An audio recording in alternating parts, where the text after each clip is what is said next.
gente tem dois assuntos, um bem legal, que eu entendo bem legal, que é os crimes contra a dignidade sexual, não que seja legal o tema, mas acho que ele prende mais, a gente consegue ter eles mais visíveis. E o outro, que é o crimes contra a fé pública. Eu vou começar com a fé pública, porque ele é mais denso, menos, às vezes, visual pra gente, e vou deixar para depois, num segundo momento, os crimes contra a dignidade sexual, porque se a gente estiver cansado, a gente vai estar querendo estar mais atento ao que está se falando, até porque é um assunto que palpita mais. O que a gente pode falar sobre os crimes contra a fé pública? Aqui, a gente está falando nos crimes, basicamente, que envolvem as falsidades. As falsidades, então, assim, são crimes que sempre a gente vai estar atingindo como sujeito principal o Estado. O Estado, por quê? Porque quando a gente comete uma falsidade, a princípio a gente tem que acreditar que o Estado está funcionando de forma adequada. Quando existe uma falsidade, a gente desacredita o Estado. Eu me recordo alguns anos atrás que um jurado pegou, porque recebe a convocação para ser jurado, pegou o timbre da convocação, a assinatura da juíza, eu não sei como, porque deveria entender muito de como fazer as coisas, montou todo um texto e mandou, eu não sei assim como é que ele conseguiu fazer esse documento, porque claro, eu não sou expert no assunto, e mandou para um banco pedindo uma liberação de um alvará. Aí eu me recordo disso assim, porque aí o banco entrou em contato com o cartório mandando o documento, perguntando por que a juíza estava liberando o alvará. Bom, eu já não estou liberando o alvará nenhum, eu trabalho com alvarás. Como é que a gente vai estar liberando um alvará aqui? Aí pediu para mandarem o documento. Quando chegou lá o documento, nossa, né, foi feita ocorrência, mas imagina que ele era jurado. Eu fiquei super estressada, porque uma pessoa que faz isso, né? No caso ela foi excluída, por óbvio, né? Mas o que me preocupou e assim, essa sensação que a gente fica de como as fraudes são fáceis. Hoje a gente vive uma outra realidade de fraudes. As nossas fraudes são muito ligadas à internet.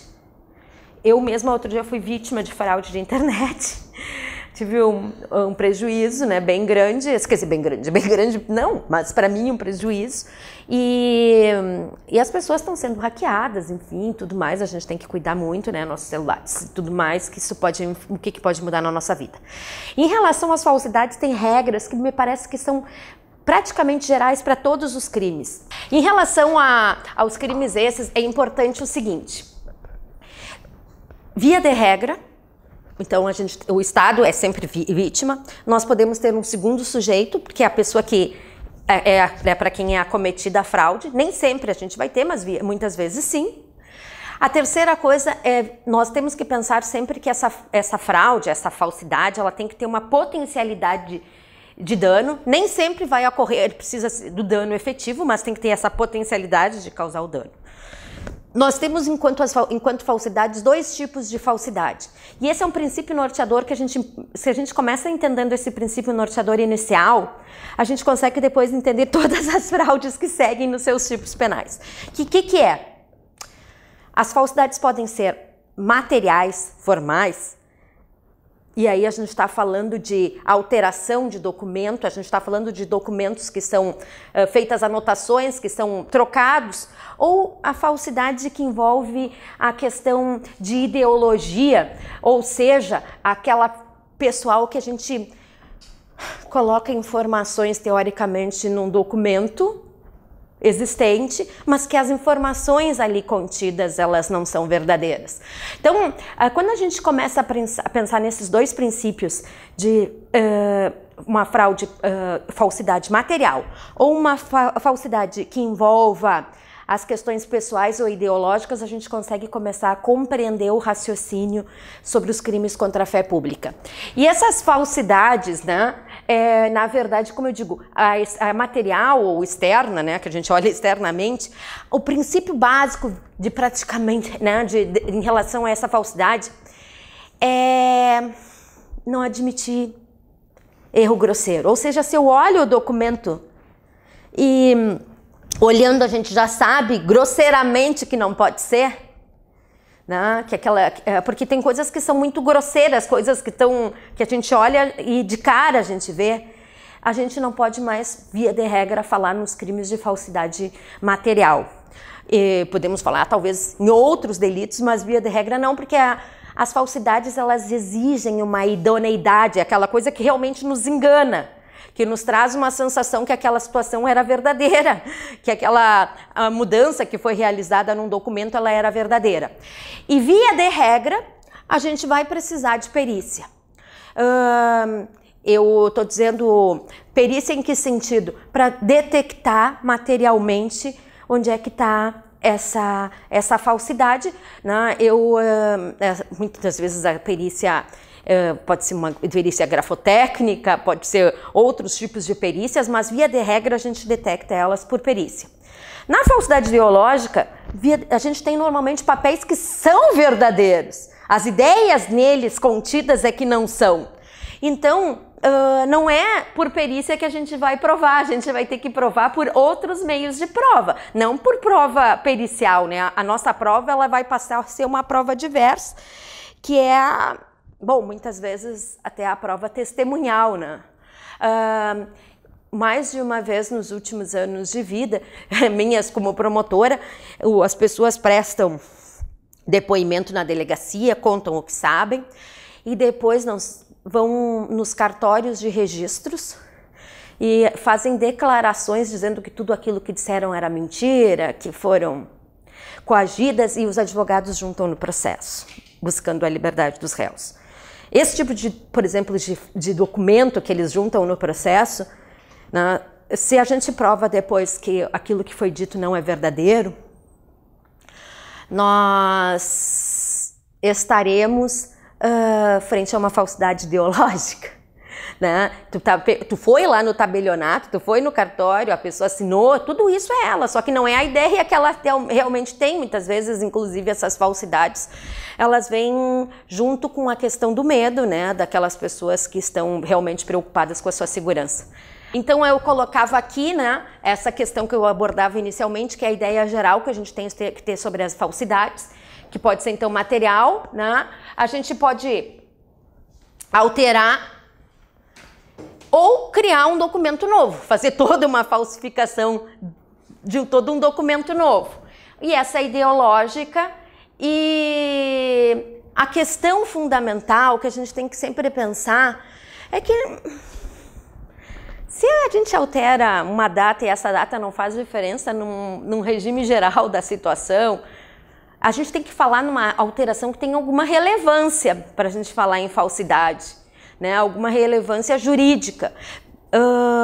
Os crimes contra a fé pública, eles têm uma particularidade que a gente não vai verificar princípio de insignificância. Por exemplo, pegar uma moeda e fazer uma moeda falsa, ou um dinheiro falso de R$5, R$10, a gente diria, bom, mas isso não tem uma importância econômica.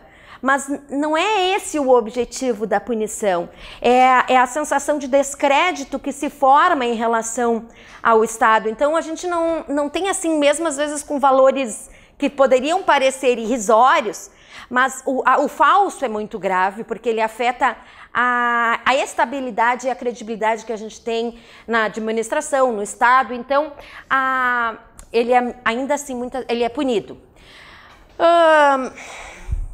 E as condutas contra os crimes contra a fé pública são punidas a título de dolo, né? Elas são condutas dolosas.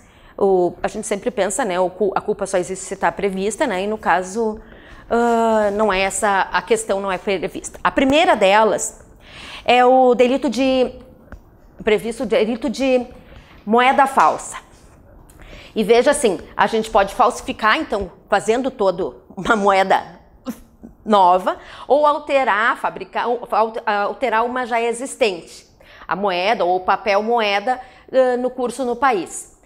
Aqui, no parágrafo 1º, a gente tem uma conduta de circulação de moedas.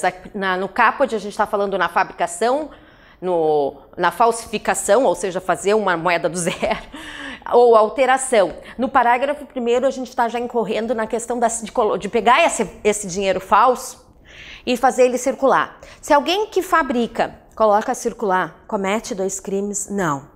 É crime único. É crime único, não importa se eu a um primeiro momento fabriquei, alterei e a um segundo momento eu fiz circular. Nesses casos, nós não vamos falar em 2 delitos diversos, nós vamos falar em um único crime único. E nós, dentro desse circular, um dos tipos é a guarda. E quando a gente fala em guarda, a gente sempre está falando em delito permanente, ou seja, a hora que a gente encontrar isso ali, a gente continua podendo até ocorrer uma prisão em flagrante, por exemplo. O crime permanente ele tem uma consequência bastante severa, porque ainda não começou a correr prescrição e tudo mais, então eu sempre digo que um delito permanente ele é sempre muito a favor do Estado, na modalidade de guarda. E vocês vejam que é um delito de várias ações múltiplas, porque pode ser tanto importar quanto exportar, adquirir, vender, assim como, por exemplo, é o crime de receptação. O crime de receptação é um crime de ações múltiplas. E então, essa expressão eu coloquei aqui até para vocês fixarem, porque às vezes pode não ser perguntado uma questão nesse crime, se isso aqui é de ação múltipla, mas pode se perguntar em relação a outro. Então, quando a gente tem assim, esses vários verbos diferentes, a gente fala que é um crime de ação múltipla e eu já coloquei aqui, mas a gente só pratica uma infração. Mesmo que eu seja num crime, por exemplo, de receptação, que eu receba, transporte, conduza, é uma só ação. Estou indo lá para o crime contra o patrimônio, mas para poder a gente pensar mais além, né, quando a gente está falando desses crimes. Aqui nós temos no parágrafo 2º uma privilegiadora, que é o quê? Quando eu recebo a moeda ou o papel, a um primeiro momento acreditando que estava recebendo a coisa certa, e aí eu me dou conta que não é. Qual que é a conduta privilegiada? A partir do instante que eu sei que uma moeda é falsa, que um papel é falso, eu não posso colocar de novo ele em circulação. Se eu fizer isso, eu não sou aquele que fabrico, eu não sou aquele que importa, exporta, mas eu sou punido com uma figura privilegiada, e esse delito aqui somente acontece a consumação no momento que eu colocar essa moeda em circulação. E por óbvio que se essa circulação for eu procurar a pessoa que me deu essa moeda falsa e devolver para a pessoa, eu não estou colocando em circulação, eu só estou devolvendo para quem me teoricamente lesou. Por quê? Porque talvez seja a minha conduta normal, enquanto cidadão, procurar uma pessoa que me deu uma nota falsa para dizer, olha, eu quero uma verdadeira. Então, devolver para a pessoa que me entregou a nota ou o papel falso, não é conduta típica, não é conduta punível, apesar de que eu coloco de novo em circulação. A pena ela é bastante alta, eu digo isso porque a gente está falando de uma pena de 3 a 15 anos. Quando a gente vai para os crimes contra o patrimônio, a gente tem crimes que nós nos sentimos super agredidos enquanto cidadãos e que não tem uma pena dessas, né? E 3 a 12, aqui 3 a 15 e multa se o funcionário, o diretor ou gerente emite ou fabrica. E aí a gente está falando aqui quando a gente tem a pessoa que tem a legitimidade para trabalhar com isso, que é o diretor, o gerente, o fiscal, em crime próprio, e o que se pune aqui é a emissão irregular de moeda de quem tem a atribuição para fazer. Ainda é previsto uma figura no parágrafo 4º de colocar de forma antecipada, ou seja, se a gente tiver uma moeda que é para entrar em circulação, mas antes de haver autorização dessa circulação, se coloca ela já antecipadamente, também nós temos uma figura típica e que, por óbvio, ela vai ter que estar ligada a esse parágrafo 3º, né? Porque tem que ser aqueles que têm como fazer, né? Ou seja, o diretor, o funcionário, enfim. Então, não basta a produção dessa moeda falsa tem que Não. colocar... A partir do instante que eu falsifico, está consumado. Aqui pelo caput está consumado. Ele é um crime formal, porque ele tem potencial lesivo, potencial de lesividade, mas não preciso. A partir do instante que eu falsificar, fabricar ou alterar, está consumado o delito. Tá? Não preciso colocar em circulação. Aqui nós temos figuras que se equiparam, entendeu? Mas se a gente pratica as duas coisas, a gente incorre só em uma delas, na primeira. É um crime único. Observações do caput, né, de falsificar, alterar e... Parei que agora me lembrei, esqueci da palavra. Falsificar, fabricar ou alterar. Bom, o objetivo é a fé pública na circulação de moedas. E, como eu disse para os senhores, como princípio geral, já quando eu falava das regras gerais em relação às falsidades. Se grosseira, elimina o delito. Essa é uma questão muito importante que a gente tem, e não é para esse crime só, é para os crimes de contra a fé pública. A falsificação grosseira sempre não vai eliminar o delito, aquele que está ali. E a moeda, por óbvio, tem que ser a moeda que serve para meio de pagamento, ou seja, se eu fizer isso com uma moeda que já não está mais em circulação, que não tem mais nenhuma validade, não é este o crime que está sendo incorrido. Não é o crime, porque esse aqui é a moeda nossa. Esse crime, para se configurar, tem que ser a moeda que nós temos, que está circulando, que tem validade de circulação. E aí, por isso que eu coloquei aqui, se não deixou de existir, a gente pode falar o seguinte: bom, era uma moeda, um papel raro e tal, e a pessoa falsificou, e aí está vendendo, né, como para os colecionadores. Não vai incorrer no crime de moeda falsa. Mas pode incorrer, por exemplo, né, cobrando um valor, dizendo, ó, isso aqui eu estou vendendo esse ducado real, né, num crime de estelionato. Por quê? Porque a pessoa usou de um ardil para poder ludibriar alguém para ter uma vantagem. Então eu posso falar do artigo 171 de estelionato, mas não mais do crime de moeda falsa, porque tem que ser das moedas em circulação, ou seja, aquelas que a gente está utilizando. Eu já falava isso como regra geral, quando eu falei assim, eu quero falar das regras gerais, porque se a gente fixa as regras gerais, a gente via de regra vai ver que é muito fácil compreender todos os crimes contra a fé pública, porque eles partem sempre do mesmo princípio. Não tem insignificância, sendo irrelevante o valor da nota. Ou seja, se a falsificação de R$10 ou de R$100 ou 10 notas de R$100 ou o que for, vai fazer diferença na pena, no artigo 59, para aplicação do juiz, mas não na tipicidade da conduta. A conduta é típica, não há insignificância. E aquilo que tu tinha me perguntado sobre o seu crime formal, e eu te falava, a fabricação, a alteração, não exige o dano a outrem, ou seja, quando eu fabrico, tem potencialidade lesiva. Então a gente está punindo uma conduta que é um crime formal com potencialidade lesiva. E aí eu já dizia para os senhores, se ele se falsifica e introduz, né, a gente tem só um delito. E uma coisa que é bastante importante, porque vários crimes a gente fala em ressarcimento, né, e arrependimento e tudo mais. Em relação ao crime de moeda falsa, o ressarcimento não permite o instituto do arrependimento posterior de acordo com o STJ. Esta observação eu acho uma observação extremamente importante, porque isso é uma exceção aos crimes como uma regra, né, o arrependimento posterior, e não se aplica pela mesma questão que não se aplica a insignificância. Por quê? Porque a gente está falando em atingir a credibilidade das instituições para que as pessoas não sejam ludibriadas. Nós temos crimes assimilados ao de moeda falsa. O de moeda falsa eu já dizia para os senhores, é a moeda que está circulando, que é, aqui a gente forma a cédula com fragmentos de cédulas. Na verdade,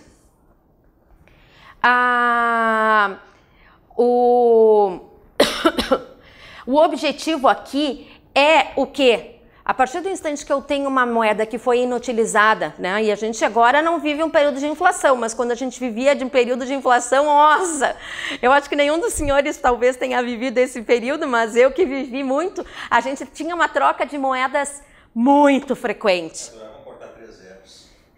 E aí se a gente com isso alterasse alguma das moedas antigas nessa fraude para voltar a circular, a gente tinha uma moeda que um dia circulou, deixou de circular porque perdeu a validade, porque a gente tinha uma inflação que chegou a ter eu me lembro que teve um mês 84% num único mês, né? Então vocês imaginem isso num ano, né? As nossas moedas, elas, né, é que nem agora tá a Argentina, né? Nada vale nada. Eles estão com uma inflação galopante. E a gente aqui pune aquela conduta de, por exemplo, voltar a circular, que é uma conduta que atualmente a gente até não tem vivenciado, porque as nossas moedas elas têm continuado sempre a existir sem uma necessidade da gente perder o valor econômico delas. Aqui também, crime formal, porque o que importa é a potencialidade de se colocar isso em circulação. E por óbvio que a gente está falando em crime formal se a gente está falando nos verbos de formar, suprimir, mas quando a gente está falando em restituir, a gente está colocando de volta em circulação. E aí não, né? Aí não é... aí é crime material, porque exige a colocação em circulação da moeda. Aqui é crime material. Também se pune os petrechos. O que são? Os maquinários. Os instrumentos que a gente faz o falso. Agora eu pergunto aos senhores, pensando nos princípios gerais, se a pessoa fabrica e tem os apetrechos. Temos um crime ou 2 crimes? Não olhem, tentem pensar. Um crime. Um crime. Como é que é teu nome? Gerson. Gerson. Um crime. E qual deles? Fabricação. Perfeito. Então, se cumprem um mandado de busca porque tiveram informações, porque, óbvio, se eu consigo detectar de onde estão vindo umas moedas falsas ou qualquer outro apetrecho, porque nós temos esse apetrecho também para depois para as condutas que não são de moeda. Se eu consigo bloquear que ele faça, se eu tenho uma informação, olha, está sendo feito em tal lugar, a autoridade policial consciente tem que pedir busca e apreensão desse local, né, se ela tem informações. Então ela vai ter, vamos supor, a moeda que voltou à circulação e os apetrechos.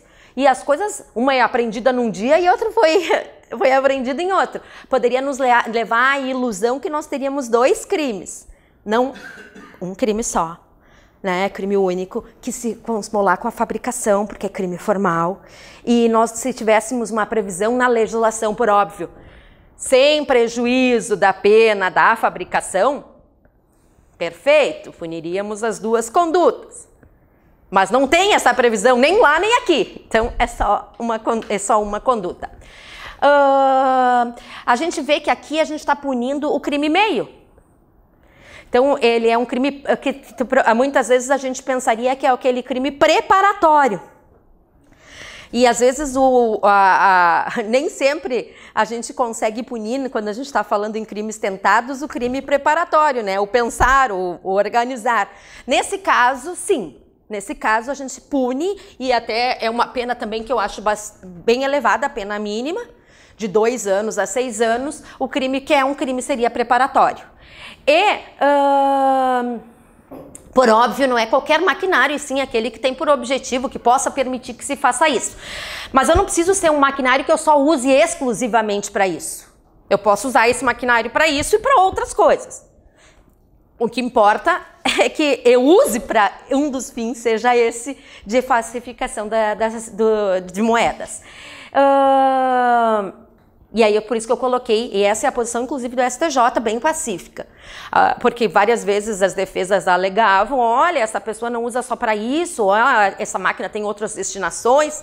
Não, se tem uma das destinações é essa, a gente está falando primeiro em instrumento do crime, com as consequências se essas máquinas são apreendidas, da perda, né, dos objetos que são utilizados para crime, e porque tem consequências, e segundo, com a punição.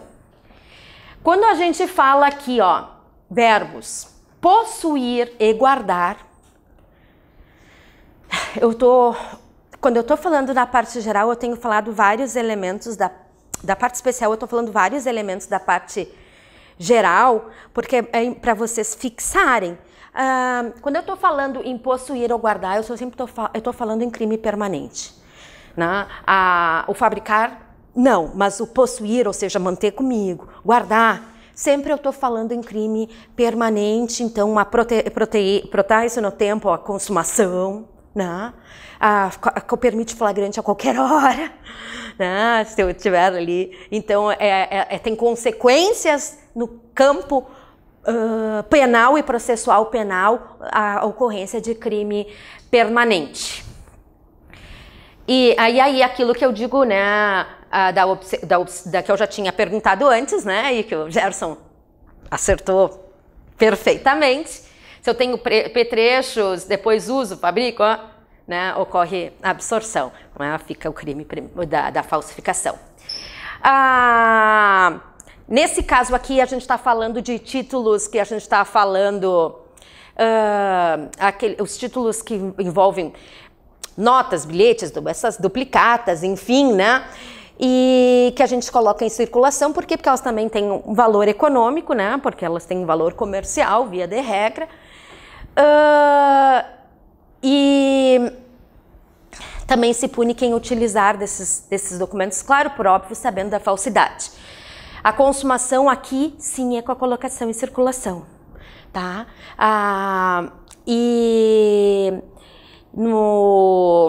Mas independe da ocorrência de dano. Tá cansada? Tá resfriada? O ar? A renite. Falsificação de papéis públicos. O artigo 293. Aqui, senhores, a gente está falando de papéis de crédito público, o vale postal que foi alterado pela lei que trata ali da questão dos correios, mas aqui de sinais, de papéis que se destinam a controle tributário, enfim. E nesse caso, por óbvio, se o crime for praticado pelo funcionário público que tenha a cautela ou o dever de cuidar desse tipo de falsificação, nós temos uma majorante no 295, e o inciso 5º, talão, guia, alvará, documento, arrecadação pública, ele passou a ser definido pela lei dos crimes da ordem tributária, e eu sempre disse que eu ia tentar ressaltar para os senhores todas as vezes que a gente tivesse alguma coisa que está previsto atualmente na lei da ordem tributária, né, já que os senhores, né, e aqui esse inciso 5º é um deles. E como em todo crime contra a fé pública, não é só quem fabrica, né? Mas é quem tem, quem dispõe, porque o objetivo é a gente não permitir que esses documentos circulem. E aí, por isso que a gente tem aquilo que eu falei, né? A gente pune não só quem fabrica, mas quem usa, né? Porque guarda, e aí a gente está falando, quando a gente está falando guarda, mais uma vez, crime permanente, possuir, deter, crime permanente, usar não, mas os outros três verbos, sim. Por quê? Porque não é só quem fabrica que tem que ser punido, mas se alguém fabrica e usa, fica só, tem uma absorção, é crime único, e o crime que é punido é o de fabricação. Mas a gente também tem que punir quem permite que isso circule, porque se nós tivermos só a fabricação e não tivermos a circulação, a gente não teria, não é que é errado ter a fabricação, mas a gente vai sentir enquanto sociedade a dificuldade. O problema disso é quando a gente recebe esses documentos que são falsos e nós nos sentimos lesados, e a gente não quer se sentir lesado. Aqui nós temos uma conduta que é desses papéis que são públicos, de adquirir, vender, expor à venda, manter em depósito, guarda, que aí eu sempre falo é crime permanente.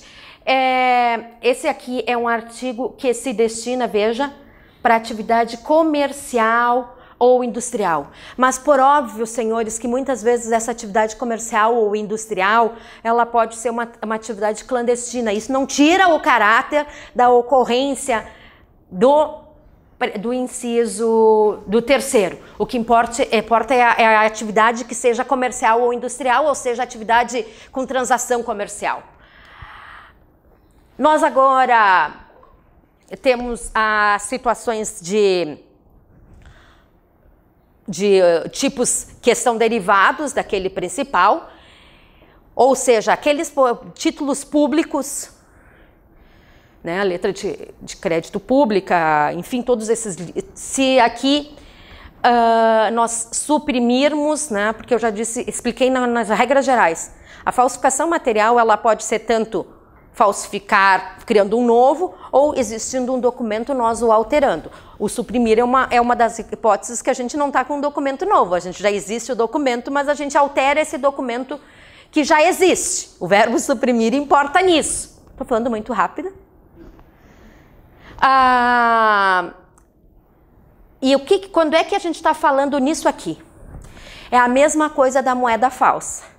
Na moeda falsa, lembrem, senhores, quando esse título não tem mais validade no país, mas a gente faz uma modificação, uma supressão para que ele volte a circular. Ou seja, nós temos um papel autêntico que já não podia mais ser utilizado, já não tinha mais esse título público nenhum valor. E a gente faz uma alteração, uma supressão, enfim, para que ele volte a circular, nós estamos falando desse crime. Por isso que eu coloquei aqui, ele é um indicativo de inutilização de papéis públicos. É a supressão de documentos que existiam, que tiveram validade, agora a gente está recolhendo, não tem mais validade, mas eu volto a fazer ele circular para poder conseguir oferir rendas, valores, e assim como quem faz isso, quem deixa circular, por óbvio, senhores, não a pessoa de boa fé que faz isso, mas a pessoa que faz isso dolosamente também tem que ser punida. Assim como o crime de moeda falsa, lembrem que eu comentei quando eu estava falando do crime de moeda ou papel falso. Se eu tenho um terceiro de boa fé que recebe e não nota, circula, é uma coisa. Outra coisa é o terceiro de boa fé receber, ver que isso aconteceu e colocar a circular. Nesse caso, vai ser punido como quem fabricou, como quem suprimiu, ou como... Não. Se a pessoa não conhece a falsidade, né? Se eu recebo uma moeda, eu não sei que ela é falsa. Se eu recebo um título público, que eu não noto que ele é falso, porque normalmente essas falsificações elas são bem feitas. E circula, eu não tenho responsabilidade, eu não posso ser punido. Agora, se quando eu recebo, acabo depois, 2 dias depois, me dando conta, ou no mesmo dia dou conta, e faço circular, eu tenho aqui uma conduta privilegiada, e assim, a gente sempre tem que ter noção, né, privilegiadora, por quê? Porque forma novos patamares de pena, porque se fosse... diminui de 1/3 a 1/6, de 1/6 a 1/3, nós estaríamos falando em minorante, nós estamos falando aqui em conduta privilegiada, porque tem novos patamares, e que inclusive cabe até transação penal, considerando a pena a ser aplicada. E aqui então tem aquela situação que eu tinha já dito antes, que aquele parágrafo 3º, quando falava em atividade industrial ou comercial, pode ser qualquer atividade mesmo que clandestina, ou seja, mesmo que não oficial. Assim como na moeda e papel falso, também é punido quem fabrica, quem tem os apetrechos, quem tem os instrumentos. Por isso que eu digo que os crimes contra a fé pública, eles têm uma lógica assim, ele é muito lógico, ele assim, é muito fácil da gente compreender. É só a gente conseguir entender os princípios principais, porque eles encaixam sempre em todos os outros delitos. E, da mesma forma... Se eu fabriquei, a polícia vai lá, cumpre o mandado de busca e apreensão e apreende. Um único crime, não 2. O crime praticado é o de fabricar e não de ter petrechos. Agora, se eu só tenho os petrechos, só tenho os aparelhos, não. Aí eu sou punido nesse delito aqui, que tem uma pena um pouco menor. Assim como no outro delito de moeda e papel tem que ser para uso disso, não precisa ser uso exclusivo, né? Mas tem que ser, um dos usos tem que ser isso. E, senhores, quando a gente está falando em possuir e guardar, novamente estamos falando em crime permanente que permite a prisão em flagrante. Aqui no 295 nós temos uma causa algeamento que se aplica aos 293 e 294, que são os de moeda falsa, papel falso, ou de documentos, títulos públicos falsos, praticados pelo funcionário público, mas não é qualquer funcionário público, é o funcionário que tem a função de ter os títulos, de emitir os títulos, lá da Casa da Moeda, que vai circular. Então, nós estamos falando daquele que tem a responsabilidade do cargo em relação a isso. Ainda nas falsidades, e aí a gente vai falar aqui de selo ou sinal, né? A gente sabe que muitas vezes, né, a gente tem os selos oficiais dos poderes, os selos oficiais que circulam em relação aos poderes. Selo torna o ato oficial, né? Um selo público torna o ato oficial, ou sinal né, dos tabeliões, enfim, que também os selos são dos entes públicos, né? E daqui os sinais e os selos podem ser públicos, ou os sinais atribuídos aos escrivães. O que aqui a gente está punindo? Quem faz esses selos? Por quê? Porque quem fizer fabricar ou adulterar esses selos, ele passa a dar legitimidade a documentos que não o têm. Então, ele cria-se um poder muito grande que pode ter uma potencialidade lesiva muito grande para a população. Eu coloquei uma observação, né, que aqui quando fala em quem utiliza esse selo, por óbvio, é o selo ilícito, né, não o seu selo é lícito, né, e aqui a gente não está falando em criar um selo novo. A gente está falando em pegar um selo e utilizar ele de forma indevida. Eu coloquei uma observação bem importante aqui, porque às vezes a pessoa pode conseguir o selo por crimes patrimoniais, ou seja, de furto, de roubo, entrar no local onde tem o selo, ou o carimbo, o sinal identificador, por exemplo, do tabelião, e furtar, cometer um crime patrimonial. E a um primeiro momento, talvez a gente pudesse ter a tendência de imaginar que nesses casos haveria concurso de crimes, mas nós não temos, nós temos uma absorção. Então, acho que essa observação é importante quando os senhores pensarem, se tiverem uma questão provavelmente desse tipo, mais fácil ter lá nos crimes patrimoniais do que aqui, né? Mas que os senhores pensem na absorção nesse caso, porque a nossa tendência normal seria pensar que não tem absorção. E eu falo isso como promotora que sou.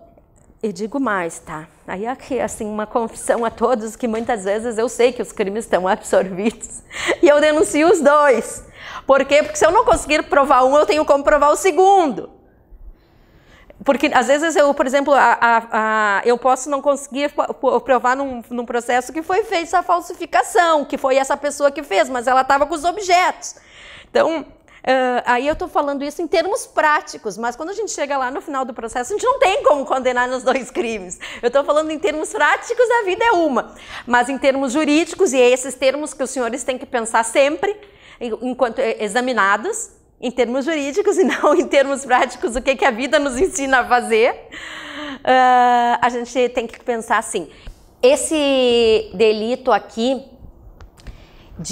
tem uma questão quando a gente está falando da utilização do selo, que a gente tem que falar que o objetivo é o prejuízo ou o proveito próprio ou alheio, mas por óbvio, a mera utilização desses documentos já consuma o delito. Cheguei até a me perder aqui na aula. A falsificação de selo ou sinal aqui nós temos aqui fala em 3 questões. Aqui a gente está falando quem altera, falsifica ou faz uso indevido de marcas, logotipos, siglas ou quaisquer símbolos. Então aqui a gente está falando num rol que foi exemplificativo, marca, logotipo, siglas ou quaisquer outros símbolos, acho que é a única palavra do português que o plural é no meio. Eu acho que ela é a única que eu me lembre. E, na verdade, a gente tem aqui a gente está falando aqui, por exemplo, a sigla, o INSS, que é uma sigla, né, que a gente utiliza essa sigla, ou usar o logo de uma determinada empresa, mas aqui a gente está falando em administração pública, o logo de determinado órgão público, né? E aqui o que se pune mais uma vez é sempre a questão da falsificação, e se a pessoa usa também, só se caracteriza o crime de falsificação. Nós vamos entrar no artigo 297, o primeiro, que eu acho importante, porque os outros são artigos que normalmente não vão se aplicar à Justiça Estadual, mas vão se aplicar muito mais à Justiça Federal. Mas o 297 nos diz respeito direto, porque aqui sim, o 297 e 298, nós estamos falando da falsificação normal, não é de moedas, não é de... né? A gente está falando da falsificação normal de documentos. E aí nós temos o primeiro tipo, que é falsificar, o segundo, ou seja, a gente cria todo um título novo, ou altera, a gente tem um documento e altera, né? Se o funcionário público que fizer essa falsificação, criar esse documento, ou alterar o documento existente, por óbvio, aquele que prevalece das funções, nós temos uma causa de aumento.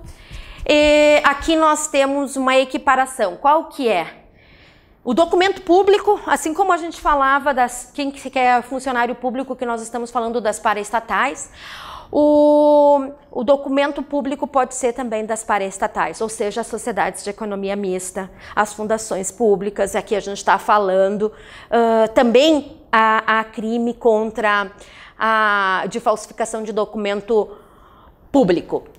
Como em todas as falsidades, falsifica e usa, vai lá para falsificação. É esse o tipo que tem que ser punido por causa da absorção. Como todas as outras falsidades, não pode ser uma falsificação grosseira. Tem que ser aquela que a gente olhando não vai ver grosseiramente que está falsificado. E sempre com potencialidade lesiva. Eu coloquei para os senhores, né? Ou seja, ela tem que ter uma relevância ou seja, se eu só falsifico uma data e essa data não vai fazer diferença para um contexto, né? É uma coisa, outra coisa. O que importa é a relevância daquilo que se falsifica. Só alguma informação, às vezes, assim, como que não faça uma diferença, nós não temos como punir, tem que ter uma relevância. Em relação aos documentos públicos, o que a gente tem algumas classificações, né? E como o documento público é um dos delitos que pode ser que se caia algum crime desse fato, pode ser que caia. Eu achei importante fazer uma descrição para os senhores. Nós temos o documento público que é formalmente e substancialmente público, que é aquele, como eu digo, elaborado exatamente pelo funcionário público que tem poder para fazer isso, que está no exercício dos cargos, como, por exemplo, um ato do Poder Executivo. A gente tem aquele documento que é formalmente público, mas substancialmente privado. Ou seja, é aquele documento que tem uma natureza privada, como os atos dos escrivães de tabelionato. Ele é um documento público, mas ele tem por um objetivo, via de regra, naquele tabelionato ali que certifica uma assinatura, alguma coisa assim, um objetivo de natureza privada.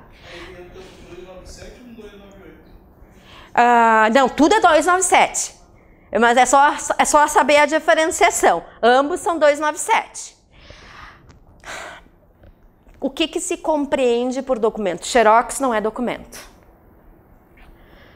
É só xerocado? Não, tem que ter, é só o xerox do documento, né? Então, assim, a gente não vai falar aqui da falsidade. Por quê? Porque ele não é um documento público, porque o documento público tem que ter ali a assinatura. Então, o xerox a gente não pode ter, não é um documento no sentido criminal para fins de punição. Ou seja, quando a gente está falando de uma cópia não autenticada, é uma coisa. Se a cópia estiver autenticada, é punível. Não autenticada, um mero xerox, não é.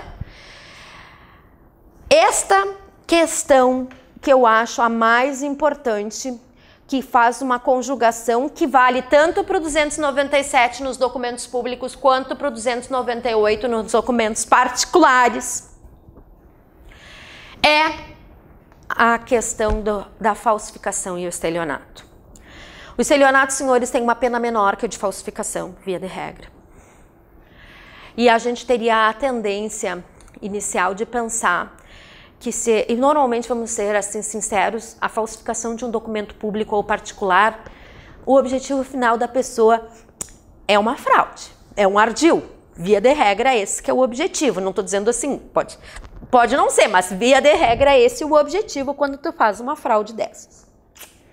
A nossa tendência inicial seria pensar, e isso, por favor, prestem atenção, valem tanto para os públicos quanto para os particulares, documentos particulares, eu já estou colocando aqui e não vou colocar lá de novo.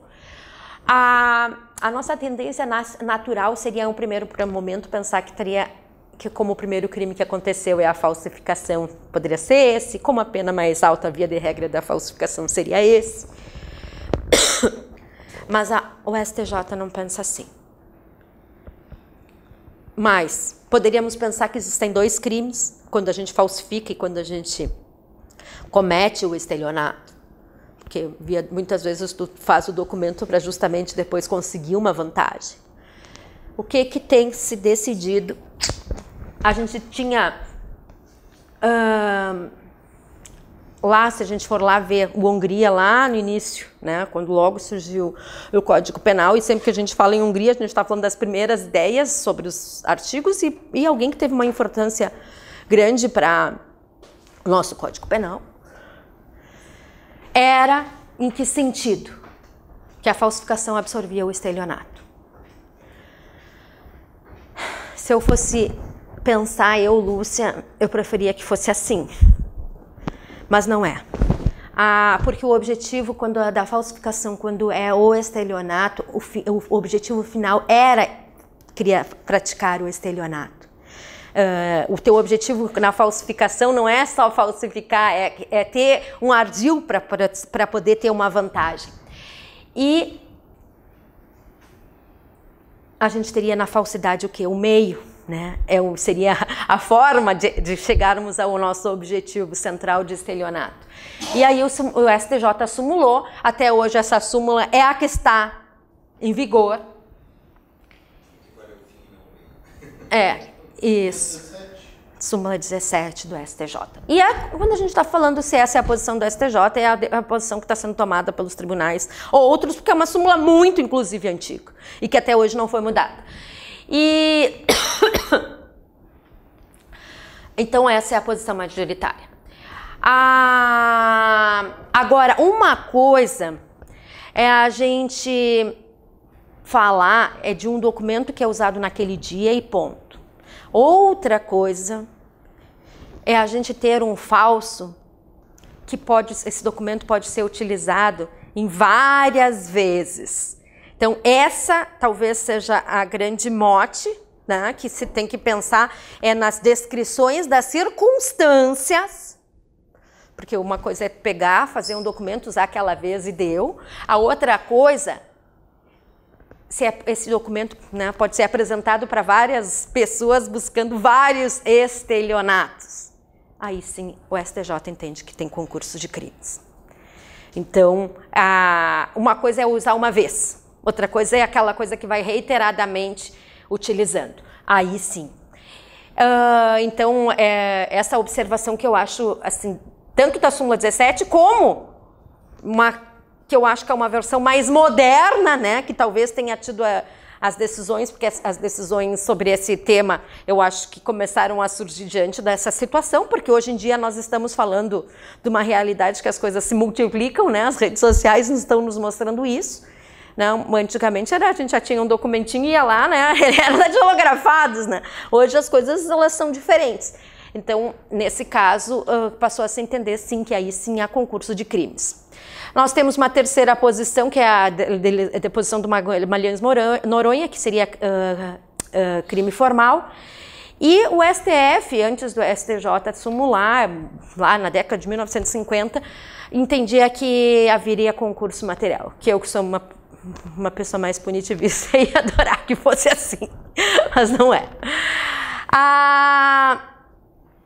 A questão importante, né? Como a gente às vezes tem a falsificação num lugar e o estelionato em outro, não necessariamente a cidade que eu fiz o estelionato é o local que eu fiz a falsificação, é a cidade que eu vou utilizar este meio fraudulento, consumação, como o estelionato é o crime que manda, por óbvio, é ali que tem que ser processada a pessoa. Então, aqui tem uma ideia de processo penal dentro do penal, só para vocês saberem, porque a gente tem que ter essa ideia. E por que isso? Se é provável que a decisão majoritária é que o estelionato é o crime principal, né? Não é o principal porque não é mais grave, porque a pena é menor, mas é o crime que manda, vai ser no local, então, que eu utilizo esse documento, que eu uso, que eu pratico o estelionato, que vai se consumar o delito. E se o falso é para sonegação fiscal, a gente está falando aí sim só do crime de sonegação fiscal. Também, o mesmo raciocínio em relação ao estelionato, porque também é crime meio. A competência é do local onde o falso se apresenta. É onde eu utilizo o documento. Que via de regra é o estelionato, né? Eu vou lá e apresento lá porque muitas vezes esses crimes, eles têm nem sempre as pessoas fazem na mesma cidade, até porque na mesma cidade, às vezes, se for pequena, todo mundo se conhece, né? E aí tu vai apresentar um documento, a pessoa vai dizer, não, mas isso aqui não é esse tabelião, não conheço, não existe, mas na outra cidade, né? Então, normalmente os delitos de estelionato a gente passa bastante dificuldade justamente por isso na apuração deles, porque as coisas elas não acontecem todas no mesmo lugar. Os delitos de estelionato, quando a gente recebe, agora faz tempo que eu já não recebo e é difícil que haja conexão com o homicídio, mas quando eu recebia eu achava assim, meu Deus do céu, vou ter que começar aqui primeiro eu tenho que ver se eu sou competente, depois eu penso nele. Falsificação de documento público previdenciário está previsto no 3º parágrafo, né? Mas aí a gente está falando aqui de crimes para previdência social e que eu acho que pouca importância nós teríamos, né? Mas que seguem os mesmos princípios, né? De delitos formais, a falsidade idônea, não pode ser qualquer documento, não pode ser erro grosseiro, que pune a situação de quem também omite, acho que talvez o nome de segurado, seus dados, e aí pode ter um prejuízo, mas enfim. E aí a gente vai para o 298. O 298, que é o mais usual, é o que a gente mais vivencia, é a falsificação de documento particular. Em relação à falsificação de documento particular, os mesmos verbos. Primeiro, falsificar, no todo ou em parte, ou seja, ou a gente altera, então a gente está falando de um documento que é verdadeiro, que a gente faz uma alteração nesse documento. O documento público, quando ele tem um vício de forma, se transforma em documento particular. Eu não sei se era por isso que tu estava perguntando a outra questão antes. Era por isso? Que tu perguntou uma questão antes em relação aos documentos públicos. Na realidade, documentos formalmente públicos... Mas é que na verdade o que importa é isso, aqueles todos eram públicos. Agora a senhora falou que documento... Se eles tiverem nulidade de forma. Né? Porque os documentos públicos eles têm que ser formalmente sempre públicos, né? A natureza depois deles pode ser para fins privados, mas eles sempre têm que ser públicos. Então, se eu tenho uma nulidade de forma deles, eles passam a ser privados, eles passam a ser particulares. Por quê? Porque eles, voltando aqui, ó, formal e substancialmente público. Então, formal e substancialmente privado por causa dos beneficiários. Mas, então, se ele tem um problema de forma, ele já não pode mais ser um documento público, entendeu? Se ele é um documento que não é público... E aqui também não é o documento com fotocópias, né? Tem que ter forma escrita, não é o xerox, né? Não é documento particular o que é apócrifo, né? Se eu não tiver simplesmente, sério, isso aqui está provando isso, mas não tiver assinatura ali, não vai ter uma validade jurídica, porque não vai ter uma relevância. Aí a gente está falando da relevância. E uma questão importante são as assinaturas em papéis em branco. Eu sempre digo que eu nunca assino nada em papel em branco, agora a gente manda tudo pelo EPROC, mas quando eu assinava as minhas petições, eu mudava o tamanho das letras, qualquer coisa, porque eu não podia com a ideia de ter só minha assinatura ou só a data numa folha, pela preocupação que a gente tem de estar com uma assinatura nossa num documento que fique o resto do documento em branco, né? Vamos assim, ser sinceros, a gente às vezes vai num consultório médico, não sei se os senhores já viram isso, o médico diz assim, tu pega ali com a minha secretária a requisição para fazer os exames, não sei se os senhores já passaram por isso, tu pega ali com a minha secretária a requisição, e aí a gente vai ver, tem lá um monte de requisição, não sei se os senhores já passaram estou falando assim, exemplificativamente, né, por uma situação dessas. Por óbvio que a pessoa que está com essa incumbência, ela tem uma responsabilidade, né? Mas uma responsabilidade do mandatário. Ele vai ter que, ele dá uma ordem, né? Olha, tu faz isso para essa pessoa, né? Ela não tem um cheque em branco no sentido de que ela pode ter o documento até assinado, mas ela tem, né? Um documento assinado que tem que ser preenchido da forma correta, né? Então, um documento que já está assinado, se tu insere dados nele, é falsificação. Óbvio, mas desde que esses documentos visem uma falsidade, né? Não é o fato do documento estar em branco e a pessoa preencher para ti não é o problema, desde que o mandatário e o mandado e o mandante ali, né, obedeçam o que eu pedi seja feito, entendeu? A outra coisa não é documento particular, não é documento, né, particular, uma folha só em branco assinada. Né? Isso não é crime, né? Só tá com a folha em branco assinada. Mas quando eu tenho uma folha... Cheque em branco. O cheque em branco para ser... O objetivo era passar o valor.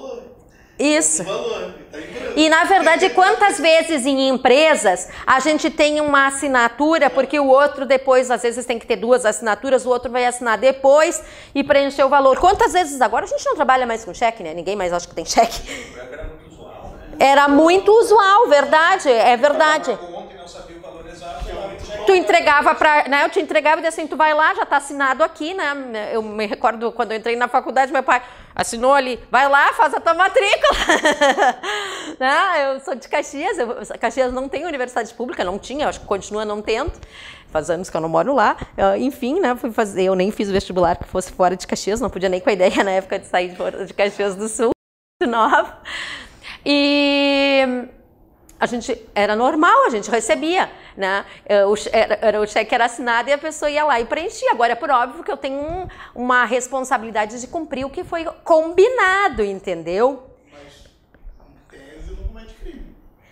O ter a assinatura em branco não é o problema. O problema é a forma de quem preenche isso. O crime seria, desculpa, mas eu acho que o crime seria se tu receber um cheque em branco para pagar uma conta no mercado, por exemplo, e tu pegou esse cheque em branco, foi lá e comprou um tênis para ti. Aí tu tá o preenchimento dos dados dele com informações que não são as que... Aí sim vai configurar uma falsidade. Agora, por óbvio que se eu fizer isso, a gente vai ter o quê?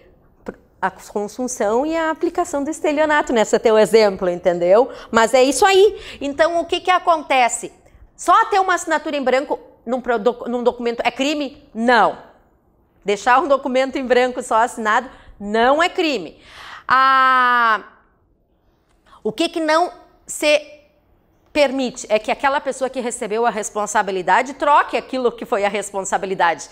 A pessoa que fizer isso, que pegar aquele documento em branco e preencher não com o que foi determinado pela pessoa que lhe entregou essa folha em branco, mas com outras coisas, essa sim vai cometer o crime, não quem assinou. A grande dificuldade disso é a prova. A grande dificuldade é que às vezes tu chegar e conseguir provar que não foi isso que tu determinou que a pessoa fizesse.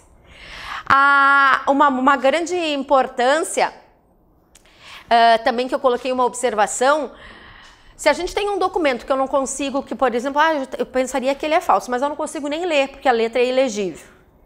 Se esse documento não tem sentido aquilo que está ali, também não é falsidade, entendeu? Por quê? Porque a gente está falando de coisas que não vão ter relevância. Por isso que aquele princípio inicial que eu falava da relevância, ele é um princípio que se aplica do início ao fim nas falsidades. Por quê? Porque a gente sempre tem que pensar em coisas que têm uma relevância. E sempre a idoneidade, ou seja, a falsificação grosseira, não configura. Como todas as outras falsidades, não preciso do dano. O que importa é a potencialidade do prejuízo. Sempre. E aqui a gente tem uma falsificação de cartão, né? E eu digo assim, uma figura equiparada, que foi introduzida em 2012 até pela modernidade, que a gente está falando de um código de 1940, em 2012 a gente teve que ter algumas alterações, e para mim tem que ter muito mais agora com todos esses AIs e essas inteligências artificiais, mesmo com marco legal e tudo mais, eu acho que a gente vai passar a ter muito mais estelionatos que a gente já tinha. No 299 nós temos a próxima, a falsidade que nos importa, que eu digo assim que são as principais, 297, 298, 299, a atribuição falsa e o 311. Para mim, essas são as grandes preocupações que a gente tem que ter em termos de falsidade. Aqui, nessa falsidade, e o 311 já era uma preocupação, e agora ele teve uma mudança legislativa em 2023, então mais ainda. Aqui na falsidade ideológica, quando eu falei dos princípios gerais, eu explicava para os senhores. Aqui nós estamos falando de ideias. É colocar ideias que não são verdadeiras. É omitir tanto em documento público como em particular o que deveria ter sido constado no mesmo, né? Inserindo ou fazendo inserir declaração falsa daquela que deveria, diferença daquela deveria ser dita. A diferença, se for documento particular ou público, estará na pena, né? Que sempre vai ser mais grave se o documento for público, ou seja, aquele que a pessoa que tem um documento que é oficial ou um documento particular que existe, mas preenche com informações que não correspondem àquilo que deveria ser preenchido. Preenche, coloca observações daquilo que não tem, né? Escreve a mais. E, senhores, aqui o que se leva em consideração é sempre as ideias pessoais, o intelectual e não a forma. É o que está escrito. E sempre, como em todas as outras falsidades, a importância de ter uma relevância jurídica. E aí eu volto a falar aqui da folha em branco. E aí eu acho que aqui que eu até coloquei aquilo, se a folha em branco for confiada para fins legítimos e preenchimento por orientação, a declaração abusiva leva a que tenhamos falsidade ideológica, ou seja, naquela situação do cheque em branco, aquela situação da receita médica, né, que a pessoa que vai preencher da requisição preenche com coisas que não eram para o mandatário, tinha dado uma ordem que era legítima, mas que não foi utilizada desta forma. O problema, tu já entendeste, não é tá em branco o documento, é o que se faz com esse documento em branco. Apresentar documento que não é seu entra como 299? Apresentar documento que não é seu, eu diria para ti que aí a gente está falando de outras falsidades, que é a falsa identidade, que a gente vai ver daqui a pouquinho, tá? Que são os próximos delitos. Agora, nessa situação da folha em branco, o mandatário abusa é uma coisa, outra coisa é alguém entrar num estabelecimento, ver que tem as folhas em branco, pegar e preencher como quiser. Uma coisa é a do mandatário, aquele mandatário e mandado. Né? A pessoa que eu deixo em confiança, eu entrego para ti meu talão de cheques, ou entregaria antigamente, para te preencher e tu não... A outra situação, e eu já peguei em inquérito exatamente assim. Furtaram receituários médicos, colocar que os médicos deixavam no hospital, que o médico deixava no hospital, que estavam todos carimbados com a assinatura do médico, porque ele fazia plantão. E começaram a dar atestados. O médico, quando descobriu, foi fazer, por óbvio, uma ocorrência. A pessoa que fez isso era a mandatária, é a que recebeu a responsabilidade, não. Foi alguém que deve ter subtraído, né, e vendido, provavelmente foi isso. Esse crime a gente não tinha uma autoria, mas, né, porque as pessoas que receberam os documentos falsos não queriam entregar, né, os atestados falsos de onde que tinham conseguido, né? Não querem, porque não querem nem admitir que estavam com documentos falsos. E, enfim, eu já era promotora aqui em Porto Alegre quando recebi esse inquérito, fiquei morrendo de pena do médico, mas eu também achei uma irresponsabilidade ele deixar num lugar que não é só ele que trabalha, um documento que está assinado. É uma irresponsabilidade, já faz alguns anos, mas neste caso, o que nós temos? Falsidade ideológica, não. A gente vai lá para a falsidade de documento particular, tá? Entendeu? A simulação, ou seja, aqueles contratos que as pessoas fingem que compraram, venderam, pode muitas vezes configurar a falsidade ideológica, né? Pela sua própria... eu finjo ali no documento que teve uma venda quando não houve, enfim. Uma falsidade ideológica. Nós tínhamos antigamente aquilo que nós chamávamos adoção à brasileira, não sei se os senhores já ouviram falar nessa expressão, porque hoje em dia eu acho que a gente não consegue, eu não consigo visualizar isso acontecendo no estado do Rio Grande do Sul, mas talvez não sei em algum outro lugar, que as pessoas tinham algum bebê que chegava no hospital, que a mãe abandonava e chamava uma pessoa que sabia se que queria adotar, a pessoa registrava como sua esse filho que não era, e nós chamávamos isso de adoção à brasileira. A adoção à brasileira, antigamente, né, tu tá declarando uma coisa que não é verdadeira, né, vai lá no tabelionato e declara uma coisa que não é verdadeira, inseria-se aqui, no 299. Atualmente, ela tem uma previsão expressa no 242, o artigo 242 do Código Penal criou uma situação expressa dessa situação, então nós não temos mais o 299. E nesse momento, quando se criou o 242 do Código Penal, se criou também o 241, que é a inserção de registro civil inexistente, ou seja, vou lá, declaro um nascimento que não aconteceu. E esses dois delitos, o 241 e o 242, eles então são delitos novos, né? Não existiam na época do início do Código Penal, enfim, mas assim, que aqui se aplicam e não 299. Aqui, o crime, como em todos os outros, se eu fabrico esse documento falso, né, crio esse documento falso e uso, também nós temos crime único que está na falsidade e não no uso, lá atrás. E se a gente está falando de sonegação fiscal, a gente está falando em falsidade para sonegação fiscal, absorve-se, só se pune o crime lá da 8.137, só o crime tributário. O 300, no artigo 300 a gente está falando em reconhecimento de firma ou letra.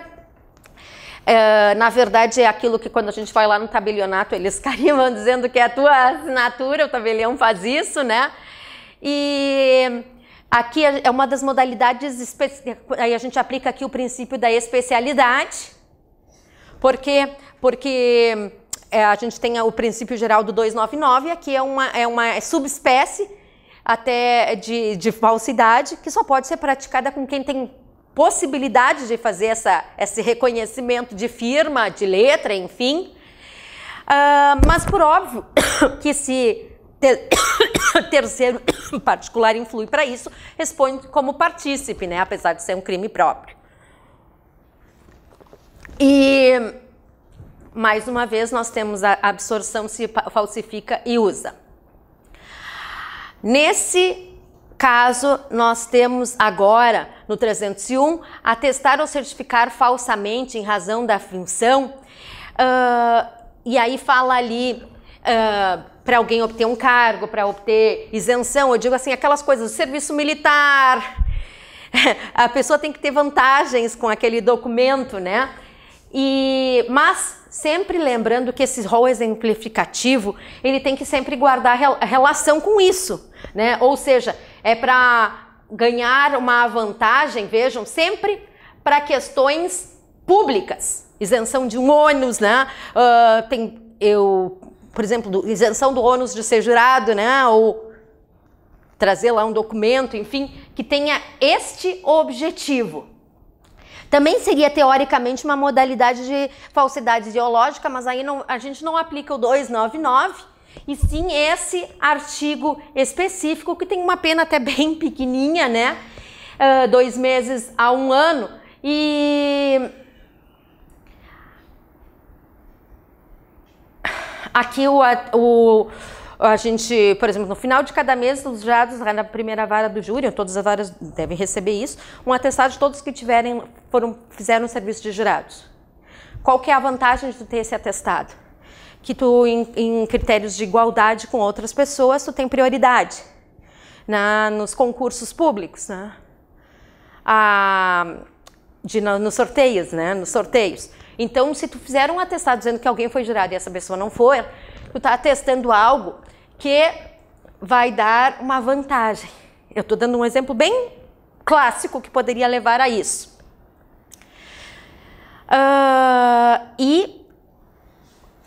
Então, o atestado, teoricamente, era verdadeiro. O conteúdo, ideologicamente, dele é que não é. Estou dizendo que a pessoa foi jurada, mas ela não foi. Então, esse, por exemplo, seria um exemplo. Mas sempre aqui, com essas vantagens que tem por objetivo a questão pública.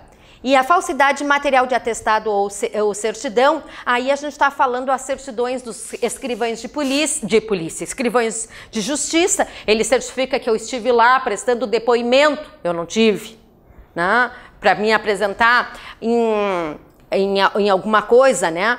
E aqui habilite a cargo, a isenção de ônus ou outro serviço, enfim.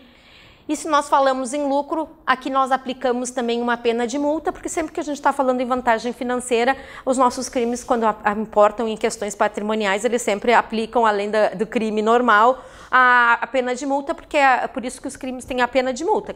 Via de regra, os crimes que têm pena de multa é os que têm, junto com a pena privativa de liberdade, é os que importam em alguma vantagem financeira.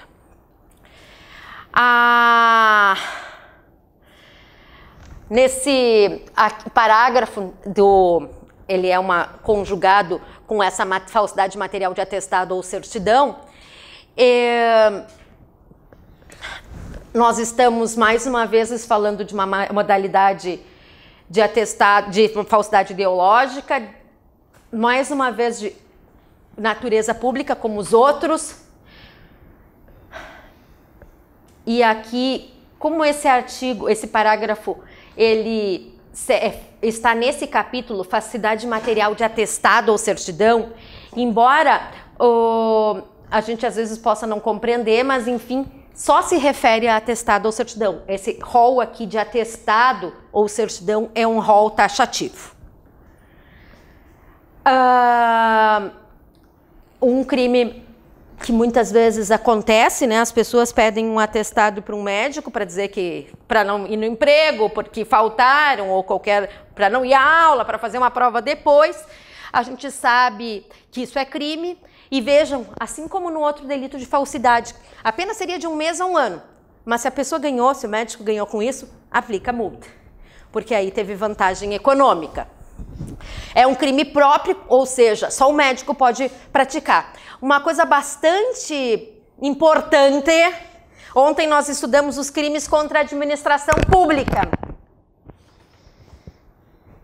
Se esse médico faz esse atestado e ele é um médico que é servidor público, funcionário público, nos exercícios das funções, e ele faz para receber dinheiro para outro servidor, né? Para justificar, por exemplo, que o funcionário X ou Y possa ter servidor, outro servidor público, não vá lá comparecer no seu, não compareceu e eu vou lá atender, tenho que ser médico. Nesse caso, nós não falamos desse delito.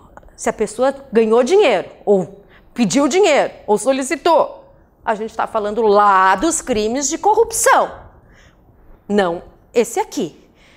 Se é funcionário público, médico, em razão do ofício, para fins de lucro, corrupção passiva.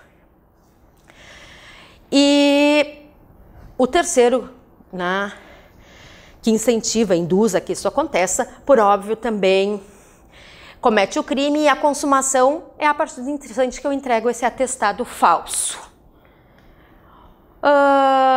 Aqui o artigo 303 foi revogado tacitamente, porque trata de questões envolvendo selos e filatelias pela Lei 6.538. No 304, a gente está falando, antes a gente falava das falsidades, e aqui a gente está falando da utilização dos documentos, do 209 a 302. Um conceito que eu achei bastante importante os senhores terem, primeiro, fazer uso. É o uso efetivo aqui. Bruna? Oi. Aqui é o uso efetivo. Tá? Aqui nós temos efetivamente que utilizar. Não configura, como em todos os outros, o uso de fotocópia. Nós temos aqui um conceito que eu não sei se os senhores tiveram essa aula, mas que eu acho tiveram quando estudaram a parte geral, os crimes, de crime remetido. O que é um crime remetido? Crime remetido é aquele que remete a outros artigos de lei. Então, aqui quando ele fala se fazer uso de qualquer um dos 297 a 302, nós temos um crime remetido porque ele remete a outros artigos. Isto é um crime remetido. Anotem conceitos. Saibam os conceitos penais. Se for de uso tributário, nós temos previsão na lei tributária. E aqui é uma coisa bastante importante em relação a essa questão. Se eu usar uma vez o documento é uma coisa. Se eu começo a usar de forma reiterada ou para pessoas diferentes, eu posso apresentar várias vezes para outras pessoas ou para a mesma pessoa, mas em vários momentos nós temos continuidade delitiva nesse caso. Bastante importante, mas, por outro lado, se eu chego num estabelecimento e apresento vários documentos para mostrar ali que eu quero um cartão de crédito, né? Eu apresento vários documentos, são todos falsos. Eu só cometo um crime, porque tudo aconteceu nas mesmas circunstâncias de tempo e local, na mesma hora. Então, se eu tenho vários documentos falsos, não importa. Agora, se eu tenho um documento que eu vou apresentando várias vezes, mesmo que seja para a mesma pessoa, em vários dias diversos, ou para várias pessoas, aí sim nós temos crime continuado. A súmula 546 do STJ, não sei se os senhores já se atentaram para essa súmula, né? Mas ela fala do seguinte, vejam aqui, ó. Eu tenho o documento falso, né? Num órgão, mas apresento em outro. Um é estadual, o outro é federal. Essa súmula visava definir, é um documento que é estadual, vamos supor, e eu apresento num órgão federal. Ou o contrário. De quem que é a competência para julgamento? Está ali, né? A competência do documento é firmada em razão da entidade que se apresenta o documento. Então, se eu tenho um órgão estadual e um federal, o documento é feito num lugar e apresentado no outro, a competência é onde é apresentado o documento. Então, pode ser, muitas vezes, da Justiça Federal ou estadual, independente deste documento ser, que a gente falaria federal ou estadual. O que importa é onde eu apresento. Aí eu coloquei, se foi emitido por um ente estadual, mas apresentado na Justiça Federal, nos termos da súmula, vai ser da Justiça Federal. Nós temos a súmula vinculante número 36, que fala da utilização aqui de documentos de caderneta de inscrição e registro e de carteira nacional de amador da Marinha, que essa súmula vinculante mais porque falava de uso de documentos públicos, mas enfim, ela determinou que a competência da Justiça Federal, como é uma súmula que trata de falsidades, eu acho que era importante que vocês tivessem ela bastante clara e por isso que eu coloquei aqui. Aqui a gente está falando da supressão de documentos, que aí a gente está falando, eu dizia, né, a gente pode fazer documento ou ter um documento e a gente modificar ele, que é destruir, suprimir, ocultar um documento público ou particular verdadeiro, mas aqui de que não posso dispor. Eu posso até ser o proprietário, o dono do documento, mas se eu não tiver como dispor, enfim, eu oculto, escondo. Aqui a pena vai ser regulada de forma maior ou menor se o documento é público ou particular. O crime de dano por óbvio fica absorvido, né, na destruição, né, fica absorvido. E eu acho que talvez por isso que antes eu tenha me confundido com aquela outra questão. E aqui sim a supressão do documento exclui o delito de furto. Se for do advogado, né, ontem a gente teve os crimes praticados pelos particulares contra a administração da justiça, ou os crimes praticados contra a administração da justiça, se o advogado vai lá, tira a folha dos autos ou some com o processo, que agora ficou bastante difícil com o processo eletrônico, aí é o 356. Aqui nós estamos falando de um crime alfandegário, né, que tem a ver com os metais preciosos, enfim, que eu acho que não tem maiores importâncias, no sentido de que ele segue sempre as mesmas regras dos demais. E aí a gente entra naquele crime que tu me perguntava, a falsa identidade, que eu acho que esse sim é um crime que também acontece bastante, em âmbito da justiça estadual bastante, as pessoas serem presas e darem o nome do irmão de outra pessoa porque estão com mandado de prisão. Há muitos anos atrás, senhores, eu ficava indignada, mas quando eu digo indignada, porque eu denunciava e tinha minhas denúncias rejeitadas, ou porque normalmente esse crime está conjugado com um outro delito que não cabe suspensão, não caberia transação, ou não caberia outro delito, porque entendia-se que estava no direito de autodefesa do réu falar o que quisesse para não ser preso. Bom, agora terminou essa mamata. Terminou porque o STJ sumulou, tem a súmula 522. E se a pessoa dá um nome falso, dá informações falsas, né? Diz que não é direito de autodefesa nenhum, que isso é uma conduta típica e pode ser punida. Por óbvio que a absorção, se essa falsidade, né, eu me apresento com identidades e documentos falsos para cometer estelionato, para cometer falsidade ideológica, porque aí está absorvido naquelas outras condutas mais graves, porque é um crime meio. Mas, como é que o STJ mudou aquilo que para mim eu achei que nunca ia mudar? E olha, vou te dizer, os réus foragidos mentem os nomes. São presos e mentem corriqueiramente os nomes.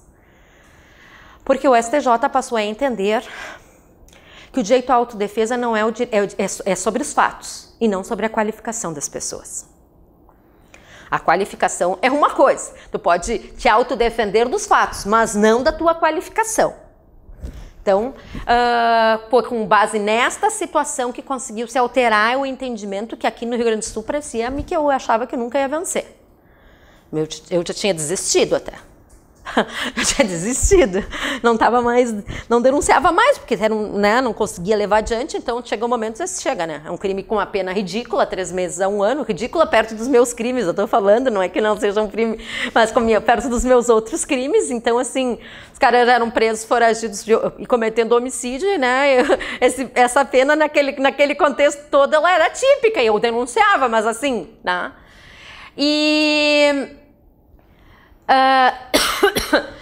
Aqui nós temos nas leis de contravenções penais 2 delitos que têm uma relação mais ou menos com essa coisa da falsa identidade, que é a pessoa que se identifica ali como funcionário público e não é, né? Artigo 45 das leis das contravenções penais.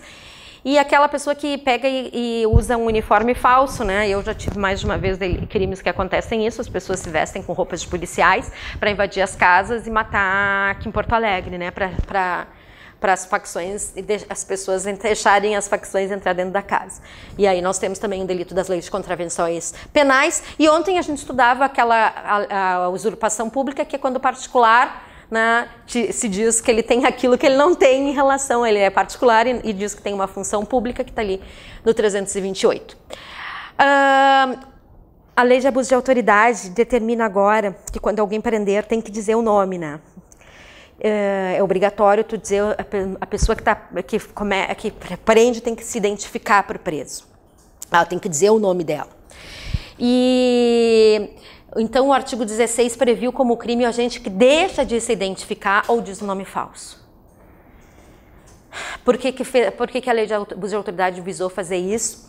Para que, se o preso tivesse sofrido qualquer abuso, saber de quem que é o nome da pessoa e nominar a pessoa na própria audiência de custódia, né? Tem lógica, mas também tira a segurança. Isso, exatamente. Exatamente isso que eu penso. Tem a lógica, que foi o princípio que ele determinou, mas considerando a segurança do policial, que muitas vezes mora do lado do traficante, no mesmo bairro, eu fico com pena dos policiais. Muita pena mesmo. Mas a gente tem que pensar na lógica para se houver um abuso. Bia, o que vai acontecer via de regra? O preso não vai lembrar o nome e a pessoa vai dizer, eu tinha dito o nome certo e tal, e a gente vai ficar num crime que vai ser difícil, de difícil prova. Só se estiver gravado. Senão vai ser muito difícil a gente conseguir provar. Os colegas deles todos vão dizer que ele deu o nome certo. Né? Eu não estou falando mal das pessoas que prendem, eu estou falando a lógica. E por que eu vou desconfiar do policial, entendeu? Se eu dou o poder dele para prender, por que eu vou desconfiar que ele está mentindo, entendeu? Então assim é a lógica. O artigo 308... aqui, olha, tanto é a falsa identidade, só assim, eu me esqueci de uma observação, quanto é tanto atribuir-se ou atribuir a terceiro falsa identidade, tá? As duas coisas são punidas. O 308, aqui é a utilização, e aqui nós temos um delito de interpretação analógica, né? Ele é exemplificativo, ou qualquer outro documento, por óbvio, que nos identifique, passaporte, carteira de identidade, CPF, título eleitoral, enfim, tem que ser documentos que tenham relação, guardem relação com isso, e é um crime de mera conduta. Nos próximos artigos, nós temos a conduta daquele estrangeiro, que como não é competência da Justiça Estadual, dificilmente nós teremos que pensar nele, mas que entra no Brasil com um nome que não é seu, né? E, na verdade, o que se pune é o... Eu sei, eu só quero terminar aqui, já vou dar um intervalinho. Aqui eu estou quase terminando os crimes contra a fé pública. Aqui, o que se busca punir é usar o estrangeiro, nome que não é seu. Não importa se a pessoa conseguiu ou não entrar no Brasil para isso, tá? E... por óbvio, o que importa é que se essa pessoa está fazendo isso para poder entrar, né? Porque o que importa também é essas circunstâncias. Nós temos aqui uma segunda conduta, que é também de estrangeiros, do testa de ferro, ou seja, por exemplo, as questões das companhias de televisão, as rádios, as concessões, que não pode ser de estrangeiros, e tu servir de testa de ferro para essas pessoas, para elas terem como fazer aqui. A norma aqui, por lei, que esta é vedada por lei, ou enfim, quando a gente está falando isso, a gente está falando em norma penal em branco. Nós entramos aqui no artigo, faltam só 2, mas o 311, que é o que nos importa. O artigo 311 já existia, mas agora ele foi ampliado. Agora, 2023. Então, essa alteração, sempre quando a gente está falando de uma alteração, eu acho importante a gente ter uma ideia clara do que artigos alterados, eles sempre têm uma importância grande, via de regra, para quem faz o examinador. Era um crime de difícil comprovação. Via de regra, o que acontecia? A pessoa era presa em flagrante, com delito receptado, com adulteração da placa ou de qualquer outro sinal identificador desse veículo, e a gente conseguia provar a receptação, mas como a lei falava, eu vou dizer por que agora ficou mais fácil, em adulteração, era difícil tu provar que a pessoa que recebeu foi a mesma que adulterou, porque a gente não via o momento da adulteração e normalmente não tinha prova da adulteração. Eu sempre denuncio quando eu tenho um crime, um delito, e acontece bastante nos meus processos, como crime conexo ao homicídio, tanto o 180 como o 311, que tem uma pena mínima de 3 anos, a pena é bem alta. Por que houve uma mudança agora para incluir os veículos elétricos? Porque eles não estavam incluídos, foi uma modernidade. Mas o porquê que eu estou dizendo que essa lei foi super importante a mudança? Porque, senhores, incluiu esse parágrafo 2º. E esse parágrafo 2º, primeiro pune o funcionário público que dá um licenciamento de um veículo que ele, quando vai conferir o chassi, vê que, por exemplo, estava errado. Né? Pune o funcionário público que contribui para que isso aconteça. Mas aqui no inciso 2º, pune aquele que tem os petrechos, né? Os petrechos, usando a expressão de antes. E aí a gente tem aqui a aplicação do princípio da especialidade. Ou seja, antes, se a gente tem um documento, a gente falava lá, né, e o petrecho era apreendido, lembrem? Aqui a gente tem que pensar que como a gente tem aqui o guarda, maquinismo, aparelho, a gente está com um princípio de especialidade, é aqui que tem que inserir, não mais na regra geral, mas o inciso 3º me possibilita aquele veículo que é adulterado, que eu sempre disse para os senhores, minha grande dificuldade é que eu nunca conseguia provar quase a adulteração, aquele que nós colocamos aqui um crime de receptação, teoricamente, por aquele que está conduzindo, ocultando, recebendo, mantendo em depósito, o veículo que tem essas condições.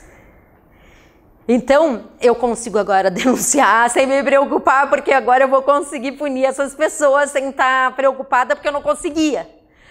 E vejam que, inclusive, ele tem um delito que criou um dolo alternativo, porque diz que devesse saber, não precisa necessariamente saber que está alterado, mas deveria saber, porque nós estamos falando aqui em dolo eventual. Então, a partir de agora, eu até outro dia meu colega disse, eu já consegui denunciar, assim, porque eu ainda não recebi desde que mudou a lei. Né? Nem todos os dias acontece isso, mas acontece, eu denuncio o 311 todos os anos, mais de uma vez por ano, mas ele me contando que tinha denunciado agora não faz poucos dias, porque os inquéritos desse ano estão chegando agora, né? Então, depois da alteração da lei. E criou aqui uma situação de aumento para a situação crime comercial e diz aqui, mesmo que for clandestina a atividade comercial, a gente pune. E aqui, então, o STJ né, já entendia em punir, só que a grande dificuldade era dificuldade era de conseguir provar isso. A interessante situação é a situação que vocês devem ver corriqueiramente das pessoas que colocam, às vezes, adesivos nas suas placas para não passar nos pedágios, para não pegar multa, para não serem... A gente sabe que a gente ouve falar que alguém fez isso, eu já ouvi mais de uma vez alguém dizer, fulano, eu sei que colocou uma fita, não sei que fita é, mas enfim, tem uma fita que mais ou menos serve para isso, né? E o STJ entende que não há justa causa, entendia pela redação anterior que não havia. Eu acho que agora com a nova redação talvez ele possa modificar isso, porque foi acrescentado a palavra suprimir. Então, eu acho que a gente vai ter uma alteração jurisprudencial em relação a esse assunto, Acho difícil que não se altere a jurisprudência do STJ considerando a alteração legislativa. Então, ela era... foi muito importante essa alteração legislativa. Por que o STJ entendia que não era caso? Porque entendia que essa alteração tinha que ser permanente e as pessoas, depois de um tempo, tiravam a fita, entendeu?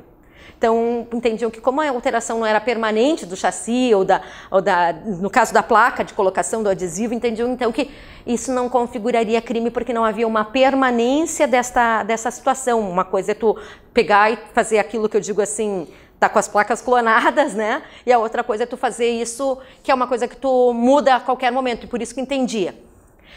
Por óbvio que já tinham decisões dizendo que era, mas a majoritária dizia que não era. A posição majoritária era essa.